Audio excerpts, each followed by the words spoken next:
tempatnya tempat kemusyrikan, kalau tempatnya tempat banyak berhala, tempatnya tempat banyak patung. Bagaimana saya dan kawan-kawan, para kiai, para ulama di Purwakarta, saudara, melawan habis-habisan agar Purwakarta tidak dijadikan sebagai kota berhala. Yang jadi pertanyaan saya adalah, kenapa setiap nilai-nilai kebudayaan masa lalu bangsa saya, orang Sunda atau orang Jawa, selalu dimusyrikan? Pertanyaan saya adalah, kenapa sih kalau patung harimau Kodim nggak dimasalahin? Kenapa patung Lodaya di Polres nggak dimasalahin? Kenapa patung polisi nggak dimasalahin? Kenapa patung tentara nggak dimasalahin?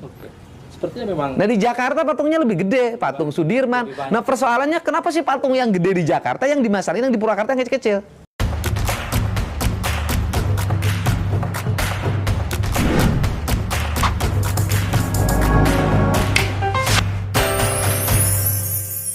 Fitnah di mana-mana, kerusakan di mana-mana.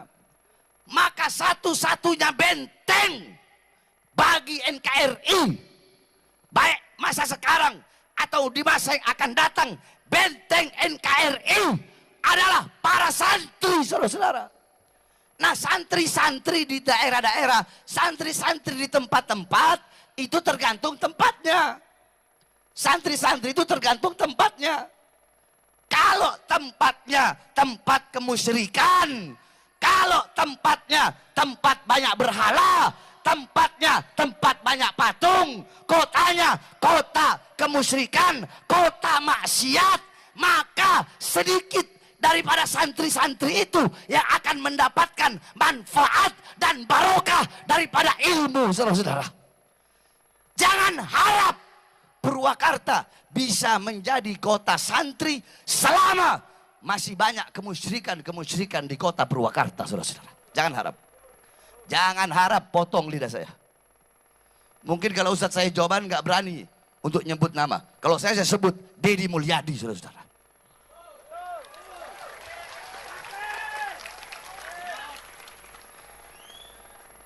Ya kenapa Jokowi aja saya sebut, apalagi Deddy. Dan alhamdulillah ketika itu Bupati ikut mendukung. Bahkan ketika itu Pak Kiai setiap tahun Pak Bupati hadir, ikut mendukung kegiatan ini, saudara. Ketika itu tahu Bupati yang sekarang, apalagi Gubernur yang sekarang. Nah, nggak tahu dah tuh urusannya. Hati-hati aja Jawa Barat jadi kabupaten atau provinsi berhala, hati-hati. Ayo semuanya nih, hati-hati nih Jawa Barat, Jawa Barat, Jawa Barat. Bu, mana ibu-ibu? Bu, angkat tangannya bu. Hati-hati, ini di Jawa Barat nih sedang ada ala khatarin azim, sedang ada bahaya besar. Pengalaman di Purwakarta bagaimana saya dan kawan-kawan, para kiai, para ulama di Purwakarta, saudara, melawan habis-habisan agar Purwakarta tidak dijadikan sebagai kota berhala, saudara. Dan saya tidak mau terjadi Jawa Barat ini, saudara, karena yang bersangkutan pernah mimpin Purwakarta dirubah jadi kota kiai, kota santri, menjadi kota berhala. Nggak boleh Jawa Barat dirubah menjadi provinsi berhala. Betul? Betul? Siap robohkan berhala, siap hancurkan berhala, siap sepikan Jawa Barat dari segala berhala. Takbir. Saudara, pilkada boleh kalah, tapi perjuangan Islam nggak boleh kalah. Betul? Betul? Pilkada kita kalah, tapi bukan berarti perjuangan Islam kita berhenti. Betul? Siap tetap berdakwah, siap tetap beramal ma'ruf nahi munkar, siap untuk lawan kemusyrikan, siap untuk terus sebarkan Islam. Takbir. Sallu ala Nabi. Kan gini loh, syirik mensyirikan, sesat mensesatkan menjadi hal yang biasa sekarang kan. Setingkat Pak Quraisy aja disebut sesat kan? Setingkat Pak Mahfud MD saja disebut sesat gitu loh, setingkat Pak Mahfud MD loh itu. Kemudian setingkat dulu Cak Nur, pemikir besar Hasanah Islam Indonesia, itu juga disebut kafir kan gitu loh. Saya Gus Dur sama kan, sesat. Ya kebetulan saya ini adalah para pengagum mereka gitu loh. Pengagum Cak Nur, pengagum Gus Dur, pengagum Cak Nun, Gus Mus gitu loh. Saya pengagum pikiran-pikiran Pak Quraisy dari sisi tafsir Al-Qur'an ya. Ya, tentunya saya memahami itu dalam 3 pokok pikiran.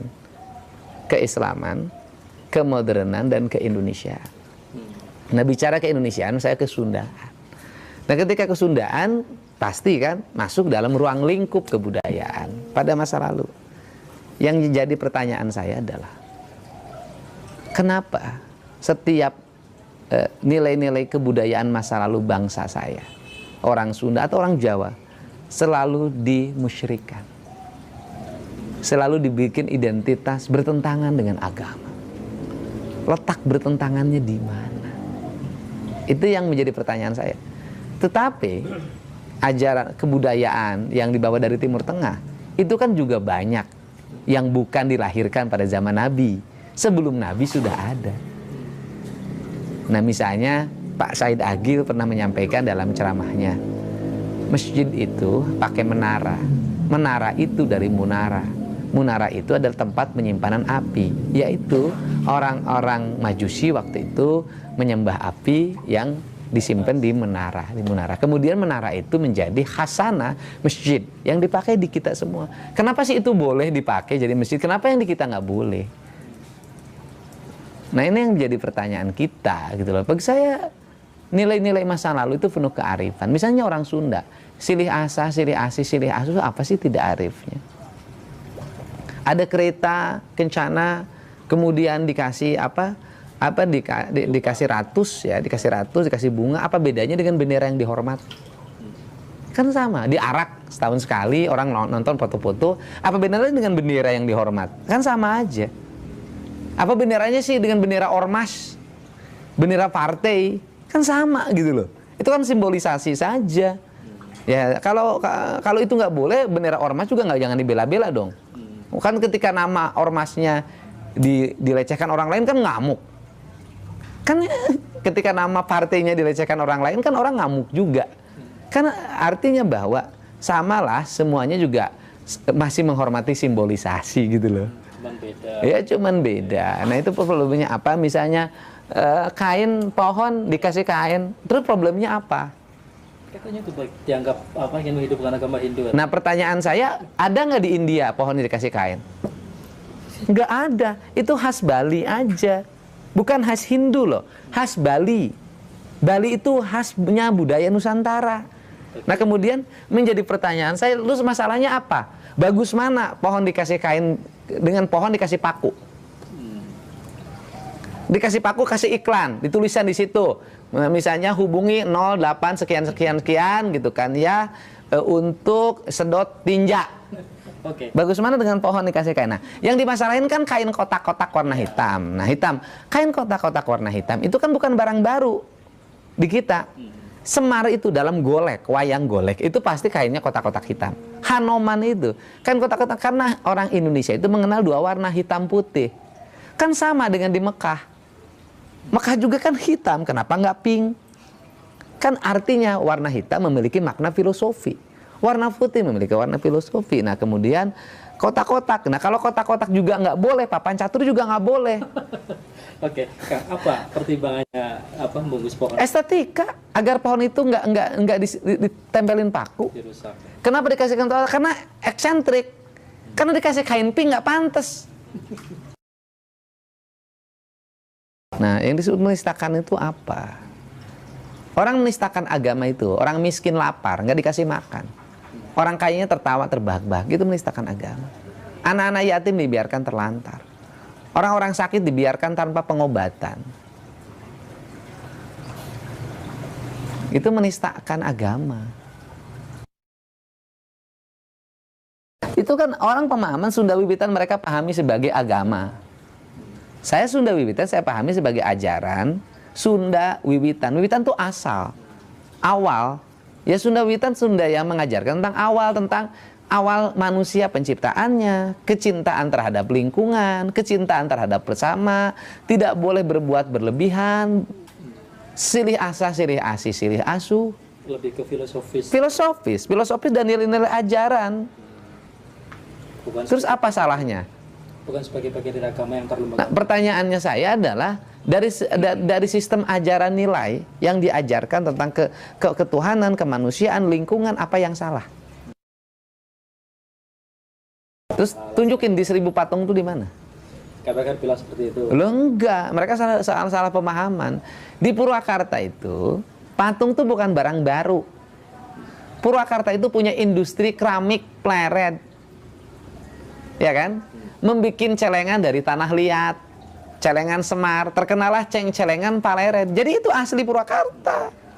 Celengan Paleret, dibikin patung celengan yang besar-besar, yang harimau, yang itu, yang ini. Nah, ada khas Paleret namanya menong. Nah, menong itu adalah identitas Paleret dan menjadi khas Purwakarta hari ini. Saya menjadikan menong hari ini menjadi asalnya mukanya perempuan, menong itu. Ya kan, diganti oleh saya mukanya jadi wayang 2 muka. Kalau ada Dorna, di baliknya ada Semar. Kalau ada Yudhistira, di baliknya ada Duryodhana. Kalau ada Sangkuni, di baliknya ada Bisma. Jadi manusia itu 2 muka. Saya pasang di gerbang masuk ke arah Purwakarta lewat Jatiluhur. Itu khas yang bikinnya orang Pleret. Itu identitas kita. Terus pertanyaan saya, yang problem apa? Nah, berhala ya konsisten. Kalau patung itu dianggap berhala dan tidak boleh, bikin keputusan yang menyeluruh untuk seluruh orang Indonesia. Dalam keputusan Kepres, dalam Perpres, dalam undang-undang. Karena saya bupati penyelenggara konstitusi. Pertanyaan saya adalah, kenapa sih kalau patung harimau Kodim nggak dimasalahin? Kenapa patung Lodaya di Polres nggak dimasalahin? Kenapa patung polisi nggak dimasalahin? Kenapa patung tentara nggak dimasalahin? Sepertinya memang. Nah, di Jakarta patungnya lebih gede, patung Sudirman. Nah, persoalannya kenapa sih patung yang gede di Jakarta yang dimasalahin, yang di Purwakarta yang kecil-kecil? Nah, itu pertanyaan saya. Kenapa sepertinya FPI? Saya nggak tahu. Sampai. Ya nggak tahu. Mungkin saking sayangnya sama saya.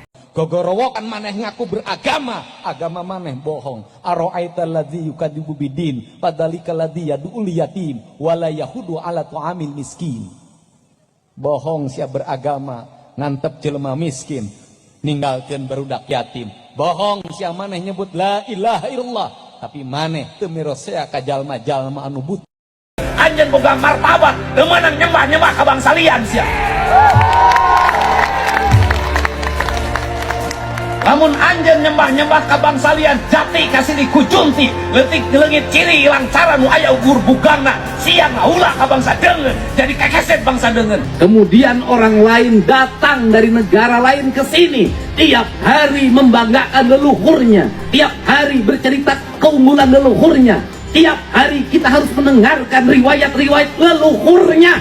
Setelah itu kita bermahabbah pada mereka, menghormati mereka, mendewa-dewakan mereka, dan kita menganggap diri kita lebih rendah dari mereka. Dan tak terasa domba kita kirim, uang kita kirim untuk mendapatkan air putih agar kita usahanya lancar. Kita keluarkan uang demi mereka. Dan kita semakin direndahkan martabatnya sebagai suku dan sebagai bangsa. Padahal mereka makan setiap hari dari kita. Cerita-cerita dalam setiap hari yang kita dengarkan adalah cerita hebatnya leluhurnya orang lain, solehnya leluhurnya orang lain. Dan saya katakan, leluhur kita lebih soleh dibanding leluhur mereka, leluhur kita lebih baik dibanding leluhur mereka, leluhur kita lebih beradab dibanding leluhur mereka, leluhur kita lebih dekat dengan Hyang Tunggal, dengan Allah Subhanahu wa Ta'ala dibanding leluhur mereka. Puseur sunate Pakuan Pajajaran. Di mana? Bogor. Kunaon puseur Sunda milih nu Bogor? Sabab ieu Bogor lemur makmur, dayeuh maneuh, Banjar Karang Pamidangan, tanah nupang subur-suburna di tanah Sunda, Bogor. Nah, naon hartina kulantaran ieu puseur dayeuh Pajajaran kade ulah ngaguna sika taneuh Bogor.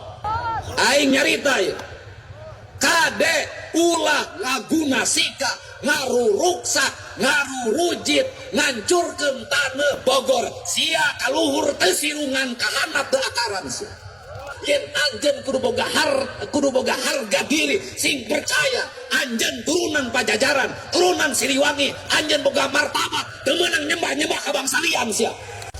Lamun anjeun nyembah-nyembah ka bangsalian jati kasili kucunti leutik leungit ciri ilang cara nu aya ugur bugangna sia ngaula ka bangsa deungeun jadi kekesep bangsa deungeun balikeun sia ajaran Siliwangi sia ti ayeuna sia ai kakaruhun sia teu apal ngawangun Pajajaran ngawangun Bogor ai karuhun batur ku sia dihormat-hormat sia jadi runtah di lembur sorangan sia jadi runtah di lembur sorangan sia jadi runtah di lembur sorangan saha maung teh maai saha maung teh maai saha maung teh maai saha maaing teh Sunan Ambu saha Sunan Ambung teh indung narasa saha indung narasa teh tah nu eunteut dinu angen-angen sia nu niruk dinu jajantu nu ngajengjen dinu angen-angen nu sumarambah dinu baya nu ku anjeun saperti dikiran unggal waktu ku rasa karasaan ngarti